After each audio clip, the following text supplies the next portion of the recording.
और से नीति कथा कबीर दास। बड़ा हुआ तो क्या हुआ, जैसे पेड़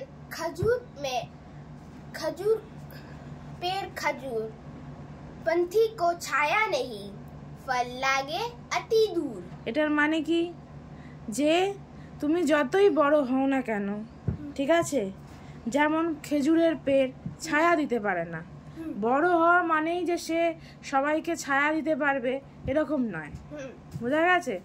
বড় হওয়া মানে হচ্ছে লম্বায় বড় হওয়া, ঠিক আছে, বা আকারে বড় হওয়া, ঠিক আছে, মানে যে সে সবসময় সবাইকে ছায়া প্রদান করতে পারবে সেই গাছ সেরকম না। যেমন খেজুর গাছ অনেক বড় লম্বা হয়, কিন্তু সে ছায়া প্রদান করতে পারে না, কারণ খেজুর গাছের পাতা খুব ছোট ছোট হয়, সংকীর্ণ হয়, তাই জন্য সে ছায়া প্রদান করতে পারে না।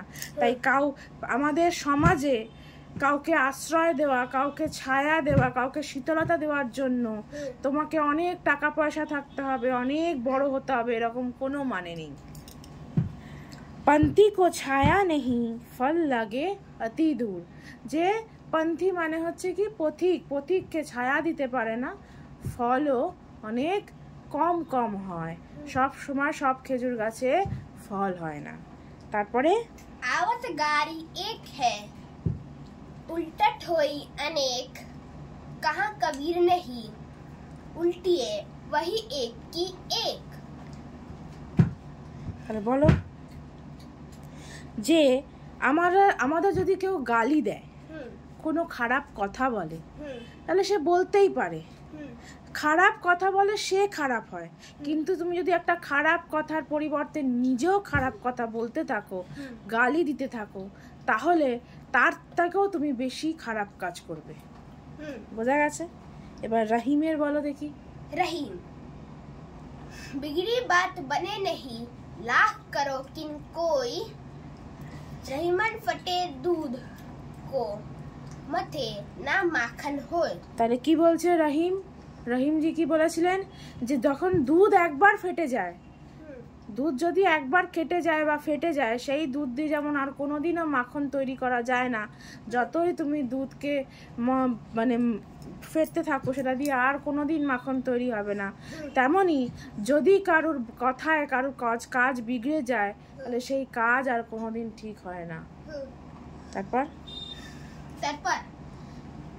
रहीमन देख बढ़ने को लागू ना दीजिए, दारी जहाँ काम आवे सूझ कहाँ करे, सुई दारी जहाँ काम आवे सुई कहाँ करे तरवारी। ঠিক আছে, সব সময় সব জায়গায় যে তরবারি দিয়ে কাজ করতে হবে, তলোয়ার দিয়ে কাজ করতে হবে, এরকম কোনো মানে নেই। যেখানে একটা সামান্য সূচ দিয়ে কাজ করা যায়, সেখানে তলোয়ারের কোনো প্রয়োজন নেই, তলোয়ার চালাবার কোনো প্রয়োজন নেই। এবার বৃন্দাবন দাস करत करत अभ्यास के जन्मती होत सुजान, रसरी आवत जाते पर सिल पर परत निशान। বলছে যে practice makes a man perfect. তুমি কোনো কাজ ভালো করে পারো না, কিন্তু সেই কাজ যদি প্রতিদিন অল্প অল্প করে প্র্যাকটিস করতে থাকো, তাহলে কি হবে, তুমি সেই কাজটা একদিন না একদিন ঠিক পারবে। যেমন পাথরের ওপর যদি তুমি রশ্মি টানো, মানে দড়ি দিয়ে টানাটানি করো, তাহলে প্রথমে কোনো পার্থক্য বুঝবে না, পাথরের ওপর কিছু পড়বে না, কিন্তু প্রতিদিন যদি তুমি একটা পাথরের ওপর দিয়ে দড়ি দিয়ে টানো, তাহলে একদিন না একদিন সেই পাথরের ওপর দড়ির একটা দাগ পড়বে, নিশান আসবে। তাই জন্য সবসময় বলা হয় practice makes a man perfect. তোমাকে আমি সবসময় বলি, কোনো কাজ না এলে প্রথম দিন আসবে না, দ্বিতীয় দিন আসবে না, তৃতীয় দিন আসবে না, চতুর্থ দিন আসবে না, কিন্তু প্রত্যেক দিন তুমি তোমার প্র্যাকটিস যদি করতে থাকো, তাহলে একদিন না একদিন তুমি ঠিক পারবে, ঠিক সফল হয়ে যাবে। अति हट मत कर, हट बड़े बात ना करे कोई, जो भीजे कामड़ी तो भारी হয়। তাহলে কামড়ি মানে কি? কামড়ি মানে হচ্ছে কম্বল। একটা কম্বলকে তুমি যতবার জলে ভেজাবে তত সে জল সোক করে নিয়ে সেটা ভারী হতে থাকবে। তেমনই তুমি যত জেদ, যত রাগ দেখাবে, সেই জেদ আর রাগ তোমাকে ভেতর থেকে তোমাকে ভারী করবে। কিন্তু আশেপাশের লোক প্রথম হয়তো তোমার জেদ বা রাগকে দেখবে, দেখাবে, বুঝবে, কিন্তু একটা সময় আসবে যখন সে আর তোমার বলবে ও রাগ করছে, করুক, কত জেদ দেখাবে, দেখাক বলে চলে যাবে।